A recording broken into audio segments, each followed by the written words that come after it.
You may have picked up that in this seminar we've invited treasury leaders. So there's quite a few that were drawn in to participate here. And this is informed by the fact that in our communities, our treasury leaders are largely responsible for land use allocation, land use management and allocation of pieces of land as well.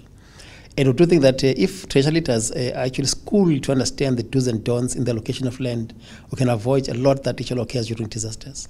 Now, most of the felt areas that were used for grazing in many of the parts in the Eastern Cape are now used for settlement, which is problematic. Areas that have soil conditions that are not conducive for habitation by humans, that are meant for animals to go and graze, and we must avoid having properties built in those kind of structures. So treasury leaders have a role to play in that regard. Secondly, we think that we must train a lot of our communities, so ward councillors, ward committees, volunteers. So there must be build-up capacity across the board so that when there are disasters, it's not a government issue, it's about the whole of society. It is everybody's business. We must jump in and begin to educate communities around what must be done or not be done. So the whole issue about land use and settlement patterns, as well as the distinction and delineation between grazing areas of land and settlement is very important. So that issue is going to be an order of the day as and when we institutionalize disaster risk reduction across the province.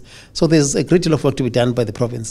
So our communities in rural areas have a great deal of work to play in relation to this, which is why we expanded this communication to schools, to churches, to business, to everybody else who matters as well.